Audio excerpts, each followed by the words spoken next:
இப்போ உங்களுக்கு தலைமுடி திடீர்னு நிறைய கொட்ட ஆரம்பிக்குது. திடீர்னு உங்க தலையில வந்து நிறைய மணல் மாறி டேண்ட்ரஃப் வர ஆரம்பிச்சிருச்சு.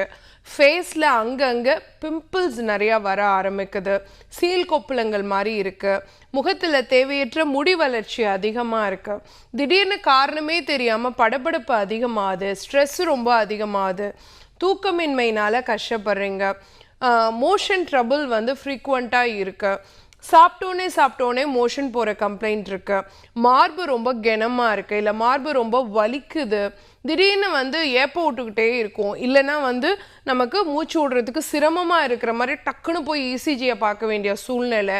அந்த மாதிரியான அசௌகரியங்கள் எல்லாமே இருக்கும். சில நேரங்களில் நமக்கு கேஸ் ட்ரபிள் மாதிரி இருக்கிறதுக்கும் வாய்ப்பு இருக்குது. வயிறு உப்புசமாக இருக்கிறது, வயிறு ஊதிக்கிட்டே இருக்குது. இந்த மாதிரியான பிரச்சனைகளும் இருக்கலாம். திடீர்னு வந்து கழுத்து வலிக்குது, ஷோல்டர் பெயின் இருக்குது, கையில் மட்டும் எல்போ சைடு மட்டும் வலிக்குது, குதிகால் வலிக்குது, குதிகாலுக்கு அடியில் பாதம் மட்டும் ரொம்ப வலிக்குது, மூட்டு வலி வருது.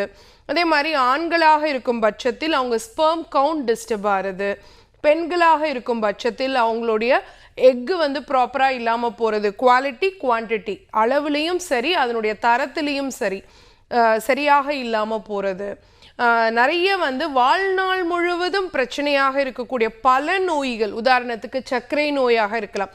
கட்டுப்படாத சர்க்கரை நோய், என்ன மருந்து எடுத்துக்கிட்டாலும் சுகரோட அளவு குறைய மாட்டேங்குது. ரொம்ப டயட் கண்ட்ரோலில் இருக்கும், ஆனாலும் ரத்த சர்க்கரை எப்போ செக் பண்ணாலும் 350 400ன்னு காட்டுது. ரத்த அழுத்தம் வந்து ரொம்ப அதிகமாக இருக்கு. சரியா தூக்கம் வர மாட்டேங்குது.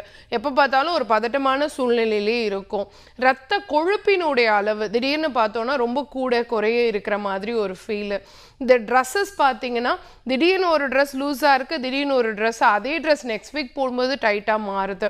வெயிட் ரொம்ப அதிகமாகுது. குறிப்பாக வந்து தொப்பை வயிறு இடுப்பு எனக்கு கிடையவே கிடையாது, திடீர்னு அது ரொம்ப அதிகமாயிட்டே போகுது. இந்த மாதிரி பல பிரச்சனைகள். இதில் நான் இப்போ சொன்ன சிம்டம்ஸ் இருக்கு இல்லைங்களா, இதில் எல்லாருக்குமே எல்லா சிம்டம்ஸும் இருக்கணும்னு அவசியம் கிடையாது. ஆனால் நான் இப்போ கிட்டத்தட்ட ஒரு 15 to 20 சிம்டம்ஸ்க்கு மேலே சொல்லியிருக்கேன் இல்லைங்களா. இதில் ஒரு 10 சிம்டம் உங்களுக்கு இருக்குன்னு வச்சுக்கோங்களேன். டக்குன்னு நீங்கள் ஒரு மருத்துவரோட உதவியை வந்து நாடணும்.